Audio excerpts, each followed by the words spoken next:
Andrés van Wessel, o Andrés Vesalio, en la versión castiza de su nombre, fue un médico y anatomista flamenco que vivió entre 1514 y 1564. Fue médico personal del emperador Carlos V y el rey Felipe II de España, y en 1543 publicó un tratado de anatomía en 7 volúmenes titulado De Humani Corporis Fabrica Libris Septem, es decir, 7 libros sobre la estructura del cuerpo humano. En ellos se desplegaba un sentido radicalmente nuevo de la investigación científica aplicada a la anatomía humana y también de la búsqueda y transmisión de conocimiento a partir de la comprobación directa. La novedad que incorporó este tratado fue la de fundamentar sus observaciones en la disección de cadáveres humanos, una práctica que estaba prohibida por la Iglesia, que venía desarrollándose en Italia lentamente desde fines del siglo XIII. Y en ese contexto, y en sintonía con Mondino y otros pioneros, Vesalio propuso como método central abrir los cuerpos, observar y tomar notas, y extraer conclusiones a partir de los datos objetivos. En esas acciones, de hecho, fue retratado el autor en el frontispicio del libro y también en una página interna,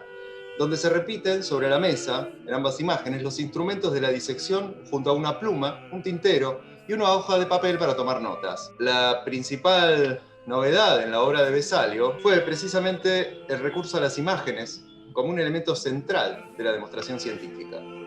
Los 7 libros reunían más de 300 ilustraciones, de gran precisión, como se ve, la mayor parte atribuible al pintor flamenco Jan Stefan van Calcar, que era parte del entorno de Tiziano. Los grabados evidencian la estrecha interacción que el horizonte cultural del Renacimiento había propiciado entre la observación científica de la realidad y la representación naturalista. En ese sentido, recordemos también, por supuesto, los estudios anatómicos de Leonardo da Vinci, muy anteriores a la publicación de este libro, pero que eran desconocidos en ese momento y se publicarían, de hecho, siglos más tarde. Volviendo al libro de Vesalio, quisiera detenerme sobre algunas imágenes que ilustran la primera parte de la obra, dedicada, con un criterio que podríamos definir como arquitectónico, al fundamento estructural del cuerpo humano, es decir, al esqueleto. El primer libro reúne más de 60 grabados de piezas y conjuntos óseos de todas las partes del cuerpo humano, algunas de las cuales vemos ahí. Y en las páginas finales de este libro, de este primer libro, las 3 imágenes que muestran un esqueleto completo lo hacen, como se ve acá, en otras tantas posiciones diferentes que ofrecen una visión de conjunto desde diversos ángulos, frontal, lateral y posterior, respectivamente. Lo interesante es el carácter narrativo e incluso alegórico con que el ilustrador de Vesalio parece estar revistiendo adicionalmente a estas escenas, que se ven remitidas así a otras tradiciones visuales y simbólicas preexistentes, menos ligadas al estudio científico del cuerpo humano y más cercanas a las iconografías de la muerte que habían proliferado en Europa desde la Baja Edad Media. Me refiero, por supuesto, a la vanitas, el memento mori,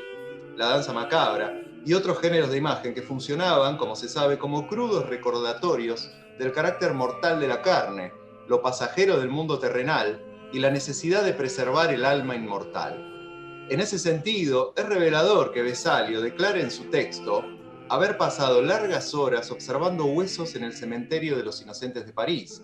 durante sus años de estudiante. En ese cementerio no solo existía un importante osario, que luego sería trasladado a las catacumbas, donde todavía podemos verlo, en París, sino que también había un ciclo mural de grandes dimensiones con imágenes y textos de la danza macabra similares a lo que se ve en ese grabado de la derecha, que había sido pintado, este mural, en el siglo XV y se perdió, lamentablemente, con la destrucción de la necrópolis en el siglo XVIII. La relación entre estas muestras anatómicas del esqueleto, la iconografía funeraria y el universo espiritual ligado a dicha iconografía es claramente visible además en las propias actitudes de las 3 figuras. Es así que el primero, por ejemplo, está de pie sosteniendo una pala de sepulturero, que también era habitual encontrar en imágenes de danza macabras como las que vemos al lado del grabado. O también el tercero, visto de espaldas, inclinado hacia adelante en una sugestiva actitud que sugiere la de estar rezando. Pero me interesa sobre todo el segundo esqueleto de la secuencia, que está de pie, como vemos, y se apoya en una construcción que recuerda un túmulo funerario y está observando una calavera. Esta duplicación del cráneo, desde el punto de vista científico y la función práctica de la imagen, por supuesto, tiene que ver con mostrar 2 ángulos diferentes del cráneo, que es un objeto quizás el más complejo de los conjuntos óseos del cuerpo desde el punto de vista de la representación, por el número de huesos que reúne, la diversidad de vistas que ofrece, la complejidad de su forma y otros elementos que lo convirtieron, más allá de su obvia densidad simbólica, en un objeto sumamente atractivo para los artistas en términos de ejercicio para la representación mimética, tanto en el arte renacentista como en el barroco. Pero por otra parte, el gesto claramente reflexivo y hasta melancólico de este esqueleto, que está acodado sobre el túmulo con la cabeza apoyada sobre una mano, tocando con la otra mano el cráneo al que parece observar, nos remite también a la iconografía de la meditación sobre la vida y la muerte, que era característica, por ejemplo, de las imágenes de San Jerónimo en el estudio. Estas meditaciones del santo, uno de los doctores de la Iglesia, exégeta y compilador de la Biblia, fueron recurrentemente invocadas en esos años en pinturas de artistas célebres del norte de Europa, como Alberto Durero o Lucas van Leyden, entre otros. En nuestro esqueleto, el sentido filosófico y moral de la escena se ve reforzado además por la inscripción en latín que observamos en el túmulo: Vivitur ingenio, caetera mortis erunt. El genio sobrevive, todo lo demás es mortal. Una frase que se atribuía erróneamente a Virgilio en esos años y estaba de moda en algunos círculos humanistas de Europa. Es así que en este tipo de iconografía médica confluyen diversas capas de sentido que alimentan una relación compleja entre lo espiritual y lo científico. Por lo demás, una simultaneidad de miradas que era característica de la cultura humanística del Alto Renacimiento y también del Barroco. Para finalizar, voy a mencionar brevemente dos ejemplos de la proyección de este imaginario médico del cuerpo en la tradición visual de su tiempo. El primero de estos ejemplos es este retrato de un médico que fue pintado hacia 1588 por la artista boloñesa Lavinia Fontana.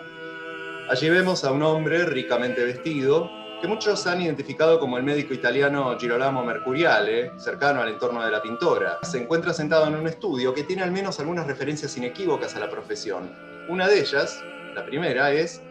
la que se ve al fondo en esos libros en una biblioteca, cuyos lomos o cantos ostentan los nombres de autores clave para la erudición humanística del siglo XVI. En los libros de la derecha, los que están horizontales, leemos claramente de arriba abajo los nombres de Platón, Aristóteles, Averroes y Plinio. Pero además este universo de referencias se amplía en un sentido más específico con la inclusión de los tres volúmenes que están a la izquierda, en cuyos cantos leemos, también de izquierda a derecha, Galeno, Avicena e Hipócrates. Tres pilares del conocimiento médico y anatómico de la antigüedad y el medioevo. Y por supuesto, la última y más definitiva referencia, y más protagónica también, es la que está en el volumen abierto que el personaje sostiene en sus manos, nada menos que el Tratado de Vesalio, cuya autoridad se presenta de paso como respaldada por la tradición preexistente guardada en los estantes, de la cual es un volumen continuador. Y ahí vemos además nuestro grabado del esqueleto meditabundo, que funciona además como una imagen dentro de la imagen, en varios sentidos a la vez. Por un lado, como una referencia concreta a un campo de saberes profesionales específico, el de la medicina, pero también desde esa ambivalencia simbólica que posee esta imagen en particular, como un elemento que ubica al médico retratado en la tradición de las meditaciones cristianas y filosóficas en torno de la vida y de la muerte. La imagen de paso aparece invertida, como era habitual cuando se hacían grabados a partir de otros grabados, sin invertir previamente el boceto. Quizás apareciera así en alguna de las muchas reediciones que tuvo este libro, o, lo que me parece más probable incluso, en un grabado exento que el artista pudo utilizar como referencia. En todo caso, cualquiera de las dos opciones es indicadora, y sobre todo la segunda, de la amplia difusión y las múltiples reproducciones que tuvieron estas imágenes en su tiempo. Y a eso nos remite también el segundo y último ejemplo que quería mostrar, que es esta curiosa pieza de marquetería que está en el Museo de la Historia de Medicina de París. No se sabe el autor, es una marquetería en madera que dataría del siglo XVI, puede ser un poco posterior también, pero en todo caso resulta muy sugestivo de la inserción de las imágenes del libro de Vesalio en instancias de circulación que excedían ampliamente la función meramente ilustrativa de un tratado científico. Como ya mencioné, muchas de las imágenes de esta obra circularon casi seguramente en forma exenta y también fueron reproducidas en publicaciones incluso muy posteriores, y muy geográficamente lejanas, como lo muestra ese grabado chino, realizado por un jesuita, en una extensa cadena